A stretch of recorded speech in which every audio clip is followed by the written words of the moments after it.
1월 첫째 주부터 저는 15년 전에 저희 교회를 제가 섬기면서 그때부터 부르짖었던 우리 교회 미션 스테이트먼트를 제가 함께 나누고 있습니다. 우리 교회 미션 스테이트먼트는 여기입니다. 예배에 다 같이 한번 합시다. 이 뒤에다가 교회가 대자를 붙여주시기 바랍니다. 교회가 대자로 붙여주십시오. 시작. 예배의 감격으로 변화받아 열방을 섬기는 교회가 되자. 한 번 더 크게 할까요? 우리 가정에서도 여러분 큰 소리로 한번 하시기 바랍니다. 시작. 예배의 감격으로 변화받아 열방을 섬기는 교회가 되자. 아멘입니까? 예. 한 달 동안 저는 특별한 시리즈로 우리 교회 이 미션 스테이트먼트를 함께 나누고 있습니다. 지난주에는 이런 교회가 됩시다. 그래서 우리가 개개인으로 거룩함과 사랑함을 갖춘 그런 교회가 됩시다. 여러분 개개인이 교회니까요.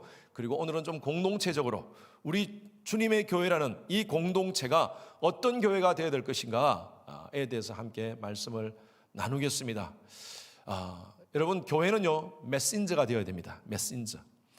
메시지를 전달하는 존재, 어떤 대상, 어떤 주체, 그게 메신저라 그러지 않습니까? 어떤 대상에게 메시지를 전달하는 그런 주체. 교회는요 메신저입니다. 이 세상을 향하여 메시지를 전달해야 됩니다. 그래야지 교회가 교회로서의 역할을 감당할 수가 있습니다. 교회가 메신저의 역할을 감당하지 못한다면 교회는 굳이 도시에 있을 필요가 없습니다. 저기 산에, 절과 같이 산에 있으면 됩니다. 그러나 교회는요 예수님께서 우리에게 주신 명령, 빛과 소금의 역할을 감당하는, 이미 저희들은 빛이고요 소금입니다. 빛으로서 소금으로서 이 시대 속에, 이 사회 속에, 이 역사 속에 영향력을 끼칠 수 있는 메시지를 전달하라 하시는 그 명령을 따라서 저희들은 정말 이 시대에 메신저가 되기 위해서 몸부림치는 교회가 되어야 될 줄로 압니다. 저희 교회는 그런 교회가 됩시다. 아멘입니까? 2주 전에 조 바이든 대통령 취임식이 있었습니다. 취임식 장면에 여러분 씬 스틸러라고 아십니까? 씬 스틸러. 주연보다 조연이 나타나가지고 조연이 완전히 주연을 대체하는 그런 것을 하는 것이 바로 씬 스틸러 그러는데 그날 주연은 바로 조 바이든 대통령이었습니다. 그런데 지금요 어떤 다른 한 사람이 씬 스틸러가 되었어요. 그분이 누구냐 하면요 버니 샌더스입니다. 버니 샌더스라는 상원 의원이고요. 그리고 이분은 스스로 자기는 민주적 사회주의자라고 외치는 분입니다. 그래서 공화당도 아니고 민주당도 아닌 민주적 사회주의자라고 아주 자기 캐릭터가 분명한 분입니다. 그날 취임식 날, 여러분 얼마나 참 대통령 취임식에 초대되었다는 것은 여러분이 얼마나 아너리입니까? 그래서 멋진 옷을 입고 다들 참 춥지만요, 다들 여자분들도 우리 패션 다 받지 않습니까? 아주 멋진 옷을 입고 남자분들도 멋진 옷을 코트를 입고 그렇게 다들 참여했는데 이분은요 뭘 입고 오셨느냐? 그게 이제 그날 이 씬스틸리가 된 겁니다. 사진 한번 보십시오. 등산복 입고 벙어리 장갑 끼고 저렇게 앉아 계셨어요.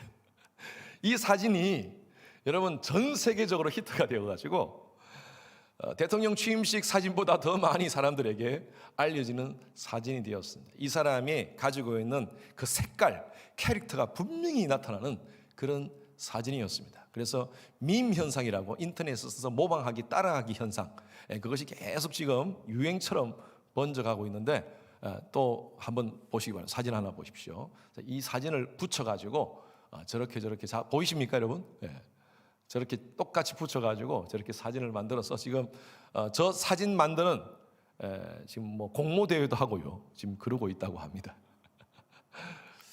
저는 이것을 보면서 오늘날 물론 이번 버니 샌더스의 아주 독특한 캐릭터가 있지만 오늘날 교회도 마찬가지다는 거예요. 교회도 저는 이 시대가 아무리 환경이 바뀌고 변화가 되고 한다 하더라도 교회만이 가지고 있는 색깔을 분명히 가지고 있다. 시대가 변하더라도 환경이 변하더라도 조건이 변하더라도 교회는 자꾸 그 환경에 따라서 조건에 따라서 변해지면 안 됩니다. 교회는 분명한 메시지가 되어야 됩니다. 그 메시지를 전달하는 메신저 뭡니까? 오직 성경, 오직 예수, 오직 은혜, 오직 하나님 영광, 오직 하나님의 영광. 여러분, 이 메시지를 세상에 증거하는 그런 교회가 진짜 교회인 줄로 믿습니다. 저는 저와 우리 교회, 주님의 교회가 이런 교회가 되었으면 좋겠습니다. 저는 오늘 한 교회를 소개합니다. 초대교회 예루살렘 교회라는 교회입니다. 이 교회를 함께 우리가 묵상하면서 우리 교회가 이 시대에 어떻게 메신저로 쓰임받을 수 있을까 함께 고민하면서 또 결단하는 그런 귀한 시간 되시기를 주님의 이름으로 축원합니다. 첫 번째로는요, 일심동체 교회가 되어야 됩니다. 일심동체. 여러분, 일심동체라는 말 아시죠? 여러분, 46절의 앞부분 한번 보십시오. 우리가 읽었던 말씀이죠. 날마다 마음을 같이하여. 이 예루살렘 교회는요, 마음을 같이하였습니다. 마음을 같이하였어요. 마음을 같이한다는 것은 뜻과 목적을 같이하는 것입니다. 일심동체의 반대어가 뭔지 아세요?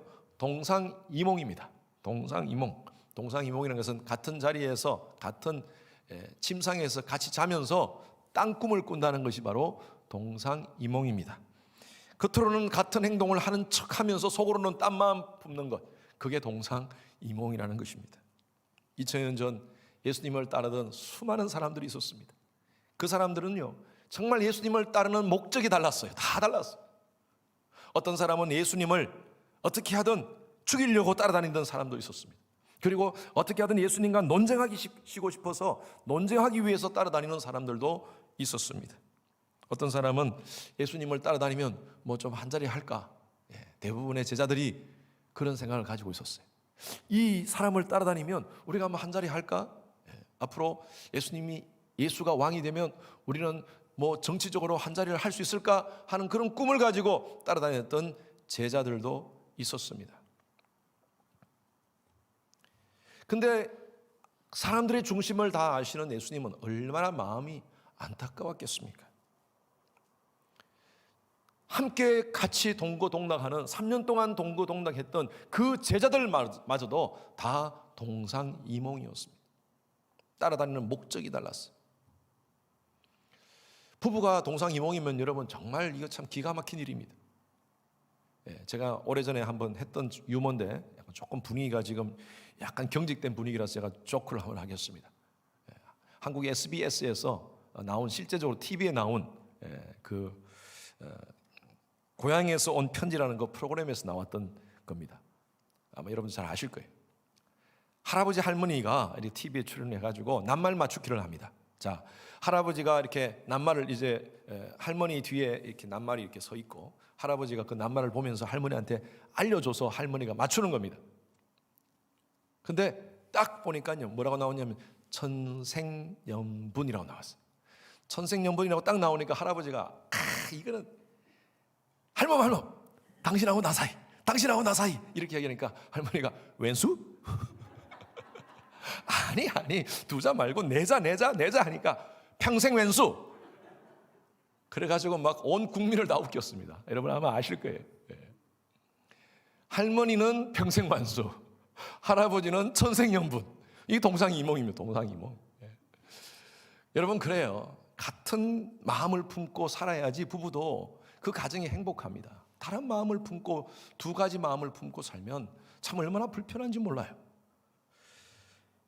교회도 마찬가지로 신앙 안에서 우리가 동상이몽이 될 수가 없습니다. 저와 여러분들 이 자리에 우리 주님의 교회라는 이 공동체에 오신 분들, 이 자리에 계시는 분들, 또 가정에서 예배를 드리시는 분들은요, 동상이몽이 되어서는 안 됩니다. 우리가 왜 교회에 나옵니까?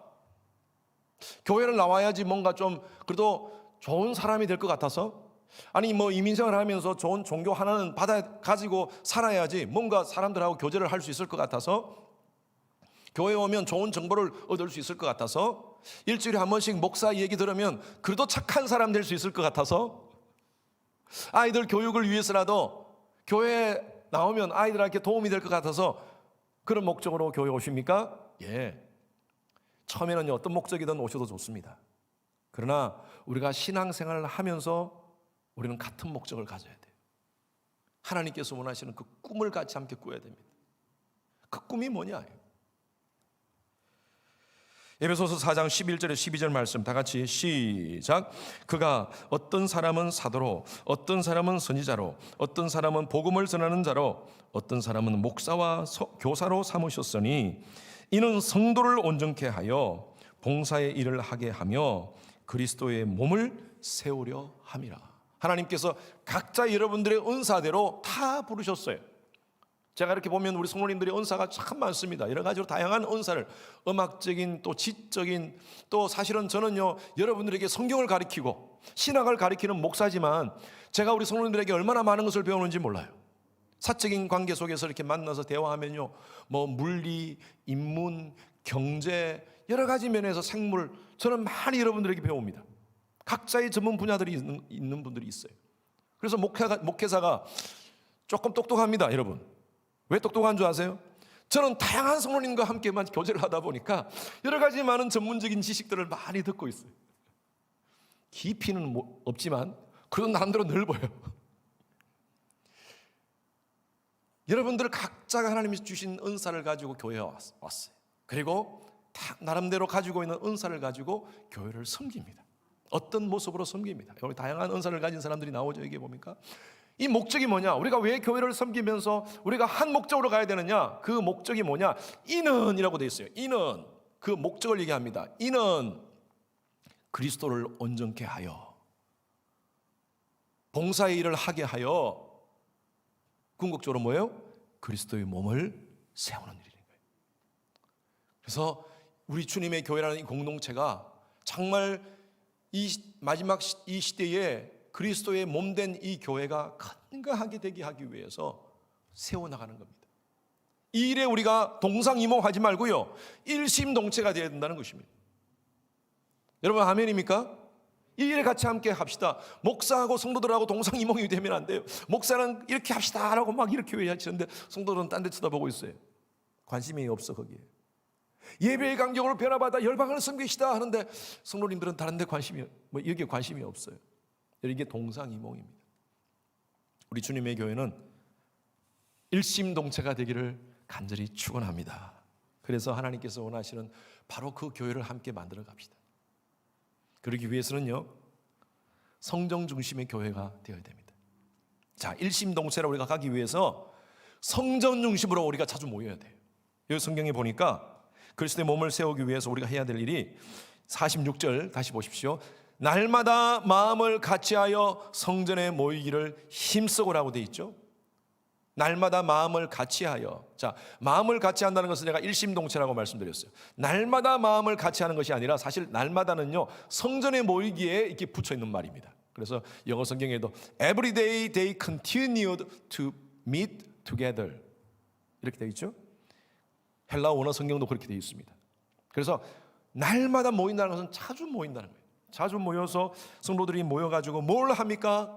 함께 예배드리고 함께 기도하고 함께 찬양하고 함께 교제하고 이거 하라는 거예요. 이거 하라는 거예요. 예루살렘 교회는요 굉장히 큰 교회였습니다. 우리가 이 성경을 근거로 한번 우리가 추정을 해보면요 베드로가 복음을 전거할 때 사람들이 회개합니다. 어찌할꼬 하면서 회개를 가슴을 치면서 회개하면서 하루에 5,000명이 주님께로 돌아옵니다. 3,000명이 주님께로 돌아옵니다. 그것만 해도 8,000명이에요. 8,000명이 다 모여서 같이 함께 예배드릴 수 있는 공간이 있었는지 모르겠지만 어쨌든 간에 예루살렘 교회는 큰 교회였는데 중요한 것은요 마음을 같이 했다는 거예요. 마음을 같이 하고 자주 모였다는 것입니다.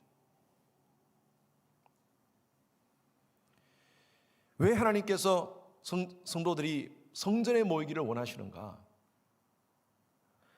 출애굽기부터 우리가 말씀을 보면 출애굽기 29장 42절 말씀은 준비되지 않았지만 보면 내가 거기서 너희와 만나고 내게 말하리라 한 장소가 바로 성전입니다. 그래서 이스라엘 백성들의 중심은요 성전 중심 삶입니다.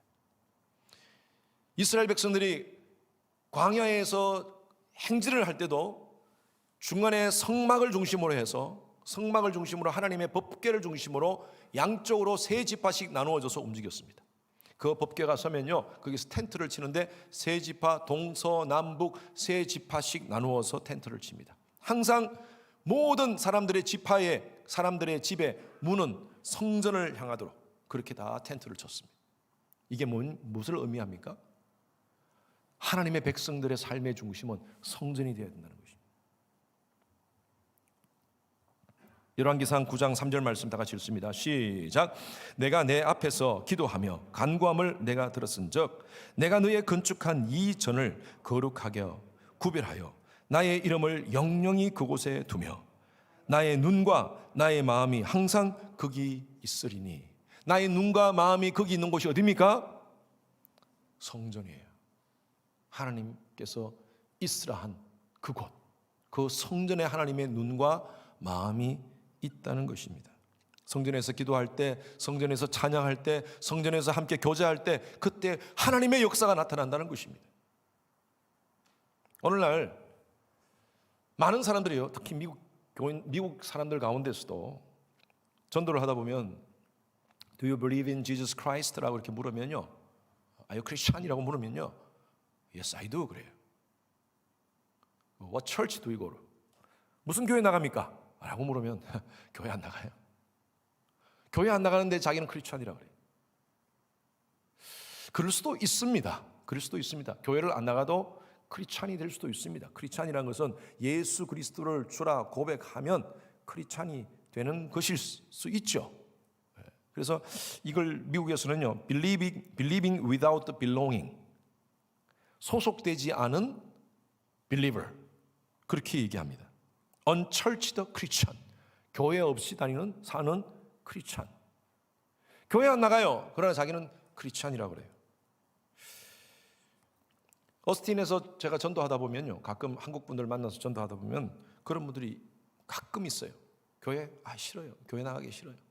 교회 가면 상처받아서 옛날에는 교회 좀 다녔는데 그냥 집에서 성경 보고 그냥 기도하고 그렇게 지내요 라고 얘기하는 분이 있습니다. 그리고 그렇게 얘기하시는 분도 있어요. 마음에 드는 교회가 없어요. 갈 만한 교회가 없어요. 그래서 그냥 집에서 혼자서 신앙생활 하고 있어요 라고 얘기합니다. 제가 그 얘기를 듣고 정말 가슴이 아픕니다. 목회자로서 갈 교회가 없다는 것이, 마음에 드는 교회가 없다는 것이 정말 가슴이 아픕니다. 여러분, 그렇게 얘기하시는 분은 완전하신지 모르겠어요. 완전한 교회를 찾고 계세요. 사랑이 충만하고 은혜가 충만하고 모든 것이 자기 중심으로 돌아가는 교회를 찾고 있는 거예요. 그런 교회는 없습니다, 세상에. 다들 부족하지만 하나님 앞에서 신앙 바르게 하려고 몸부림치는 교회들이에요. 다들 교회. 그런 것 때문에 교회 안 나간다 그래요. 요즘 우리 아이들 전부 다 온라인으로 지금 공부하고 있습니다. 그죠? 학교 공부를 하고 있는데 이 시간이 길으면 길어질수록 처음에는 좀 신선하고 온라인으로 공부를 하니까 시간적으로도 세이브되고 신선하니까 부모들이 참, 그리고 옆에서 아이들 가르쳐주면서 그렇게 해나갔어요. 그런데 이게 2달, 4달, 6개월, 이제 거의 1년 가까우니까요, 다들 지금 너무너무 힘든 거예요. 부모들이 옆에서 해줄 수 있는 것도 한계가 있고요. 그리고 현장에서 선생님의 가르침이 없이 아이들이 온라인으로 공부를 하다 보니까 공부를 하면서 딴 거 쳐다보는 거예요. SNS 딴 거 하고. 그러니까 부모가 그걸 보고 답답해하는 겁니다. 이거 어떡하나 이거. 그래서 지금 코비드의 위협 속에서, 이 위협 속에서 위험을 감수하고 지금 아이들 학교 보냅니다. 지금 하이브리드로 하지 않습니까? 나올 애들은 나오라. 코비드의 위협을 감수하면서도 학교 보냅니다. 왜 그래요? 현장에서 직접 선생님들한테 훈련받고 공부를 하는 게 학습 효과가 훨씬 뛰어나기 때문입니다. 예배도 마찬가지예요. 여러분, 이것은 영적인 것이기 때문에 더 그렇습니다. 교회 없어도 신앙생활 할 수 있죠. 무교회주의자들이 있습니다. 교회 없이 그냥 나는 신앙생활 잘하겠다, 혼자서 기도하고 혼자서 하나님 말씀 읽고 나름대로 성경 연구하고 그렇게 살 수 있다라고 얘기하시는 분들이 있을 수 있습니다. 그러나 저는 의문을 갖습니다. 내 마음 나도 모르는데 어떻게 내 자신을 그렇게 잘 믿어요? 내 의지를 그렇게 잘 믿어요? 사단은요, 자꾸 각해전투하도록 만듭니다. 떨어져 너 혼자 해라, 너 혼자 해라. 뭐 굳이 교회 나가냐? 오늘 이 시대에 무슨 교회가 필요하냐? 온라인 예배, 그것도 괜찮지 않느냐? 여러분, 우리 온라인 예배 지금 들이보면서 다들 경험합니다. 온라인 예배 장점이 있습니다. 시간 절약되고요, 여러 가지로 가스도 절약되고요, 내가 원하는 시간에 항상 예배 드릴 수 있고요, 장점이 있습니다. 그런데 지금 한계가 점점 더 많아지고 있습니다. 온라인 예배 한계. 그것 때문에 여러분 이 자리에 나오지 않습니까? 지금 예배. 코비드의 위협 속에서 이 자리에 지금 나오지 않습니까?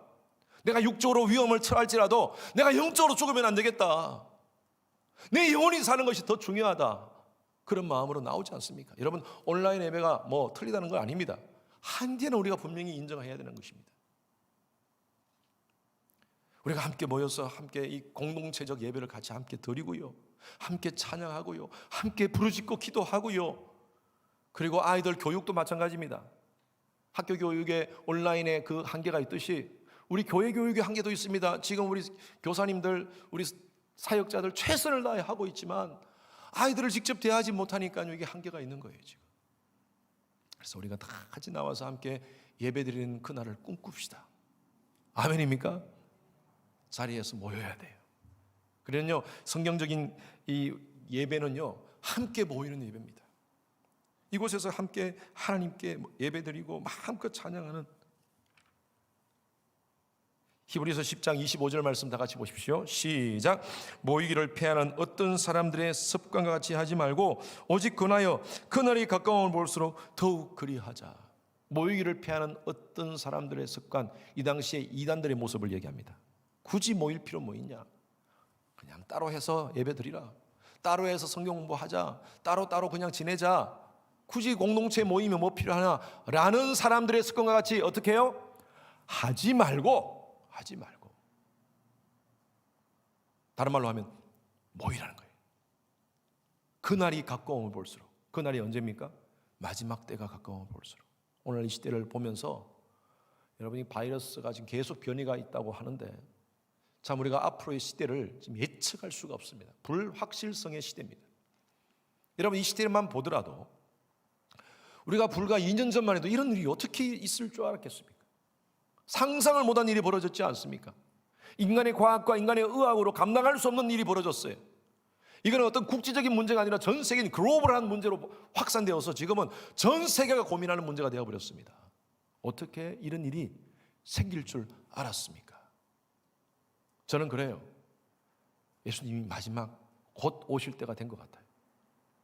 그때와 시간은 우리가 알 수 없지만 깨어서 준비해야 됩니다.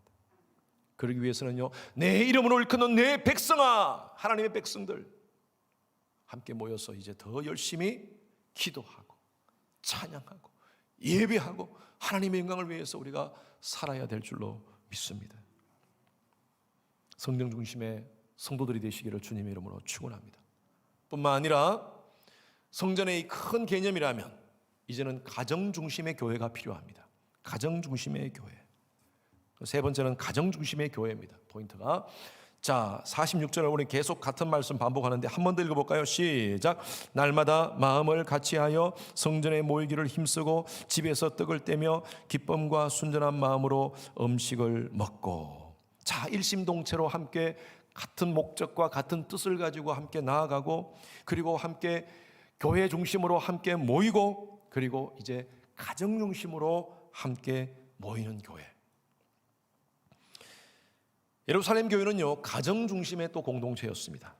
큰 성전에 모여서 예배를 드렸지만 가정 중심에서 함께 예배를 드렸는데, 가정에서 떡을 떼며 기쁨과 순전한 마음 이렇게 되어 있죠. 지난주에 제가 하나님 말씀을 받을 때 세 가지 영어를 제가 말씀드렸어요. humble, simple, pure 이라고 말씀드렸죠. 여기가 이게 순전한 마음이에요. 겸손한 모습으로 정말 깨끗한 마음으로 순전한 마음으로 서로 만나서 교제한다는 것입니다. 예루살렘 교회는 그렇게 영적인 은사가 충만한 교회는 아니었습니다. 막 방언을 하고 각종 은사들이 막 나타나고 개인의 어떤 은사들이 있고 한 그런 교회는 아니었습니다. 성경을 봐도 그런 교회는 아니었어요. 그런데요, 우리가 알고 있는 고린도 교회는 엄청난 각자가 은사가 많은 교회였습니다. 나는 이런 방언을 하고, 나는 이런 은사를 받았고, 이런 예언을 하고, 나는 병고침의 은사를 받았고, 그런데 전부 다 각계전투예요. 각계전투. 전부 다 마음이 다 나누어졌어. 그래서 그 성경 고린도전서에 보면 나는 바울파, 나는 아볼로파, 나는 그리스도파, 온갖 파들이 양파, 그냥 그린 어니언 파들이 왜 이렇게 많은지 온갖 무슨 파로 나눠져 가지고 그냥 교회 안에서 갈등이 일어났어요. 그래서 사도 바울이 쓴 편지가 바로 이 고린도 전서의 목적이 바로 그 목적입니다.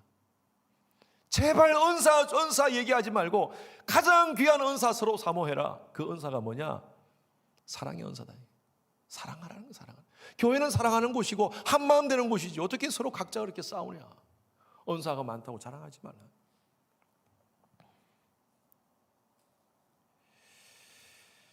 지난주에 제가 인터넷을 통해서 그 중앙일보에 나온 한 기사를 제가 봤습니다.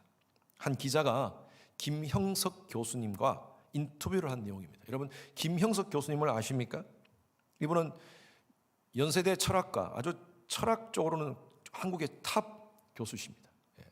철학과 명예교수십니다. 연세가 1살이십니다.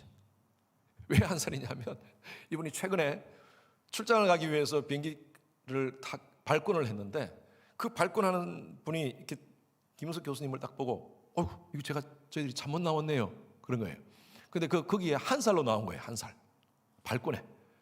왜 1살로 나오냐면 컴퓨터가 2자리 이상은 이게 해독을 못 한답니다. 이분이 101살이십니다. 101살. 그러니까 101살이니까 컴퓨터가 1살로 내버린 거예요. 그래서 하하 웃으시면서 아이고 내가 벌써 새로 태어났네 1살로 이렇게 하신 게 있는데 이분이 책을 냈는데요. 100년을 살아보니라는 책을 냈습니다. 저도 개인적으로 읽어봤습니다. 그런데 이제 이날 인터뷰를 하면서 이런 말씀을 하셨어요. 100년을 살아보니까 절대 행복할 수 없는 부류가 두 종류의 부류, 인간 부류가 있다는 것입니다. 하나는 소유욕에 빠진 사람.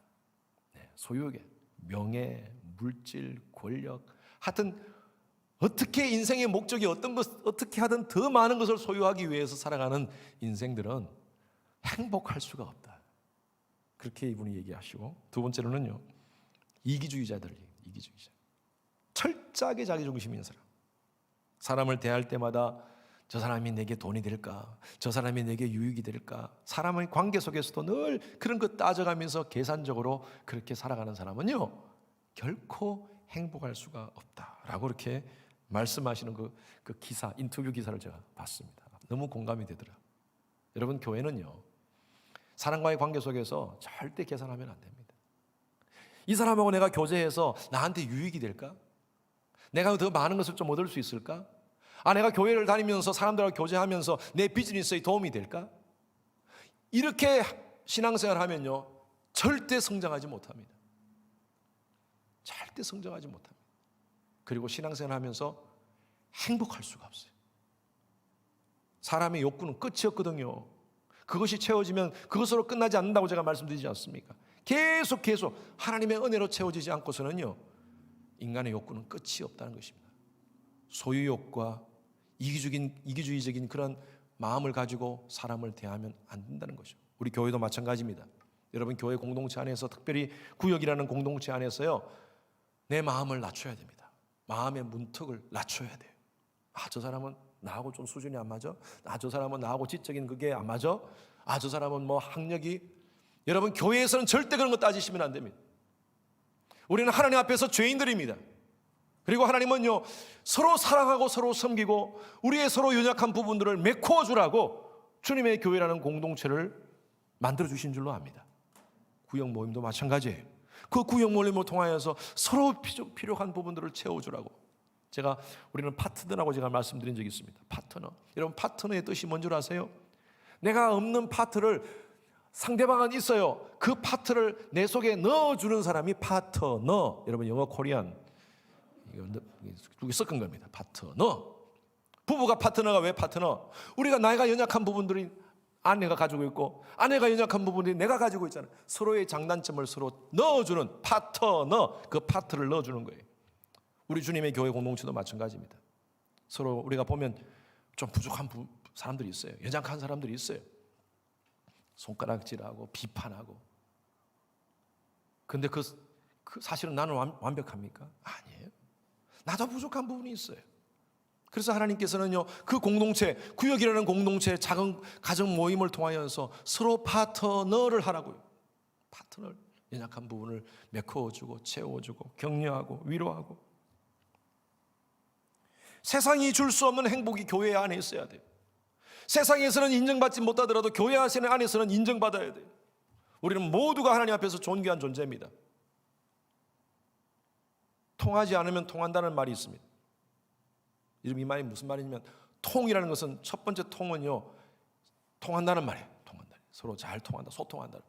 근데 소통하지 않으면요, 통한다는 것입니다. 아프다는 거예요. 아플 통자입니다. 이런 마음이 통하지 않으면 얼마나 아픕니까? 부부관계 속에서도 마찬가지고 구역 안에서도 마찬가지고. 그래서 여러분, 우리는 모두가 서로 통하는 관계가 되어야 됩니다. 타인의 상처, 아픔 모르고 함부로 내 감정대로 말하지 맙시다. 작은 나의 말이 상대방에게 큰 상처를 줄 수가 있습니다. 아무것도 아닌데, 나는 내 생각에는 그거 아무것도 아닌데 왜 그거 가지고 상처를 받지? 우리가 이렇게 말하는 분을 제가 봤어요. 그래요. 아무것도 아닐 수가 있어요. 그런데 그 사람한테는 큰 상처예요.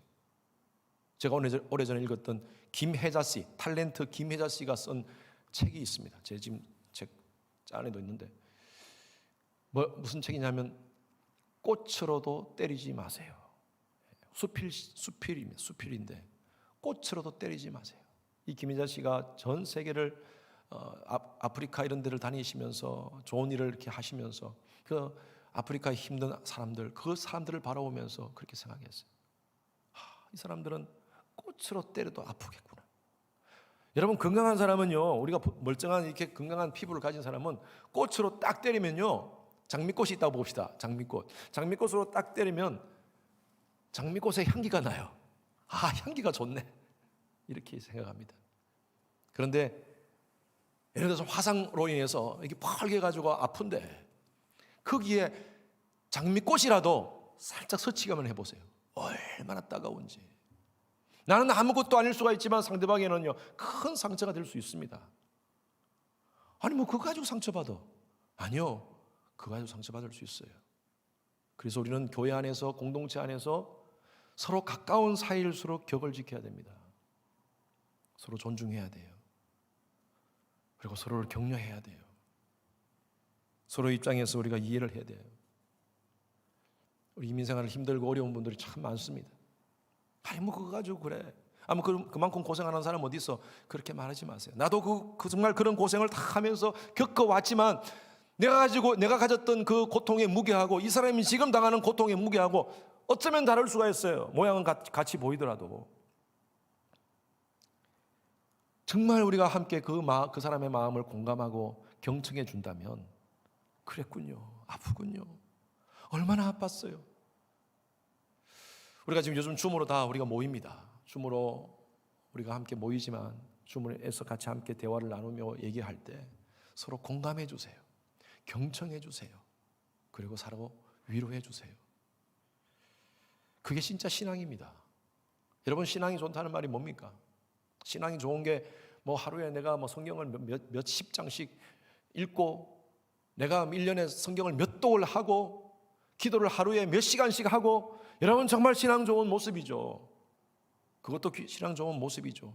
그런데 인격적으로 전혀 다른 삶을 산다면 신앙 좋은 거하고 성경 많이 읽는 거하고 전혀 다른 겁니다.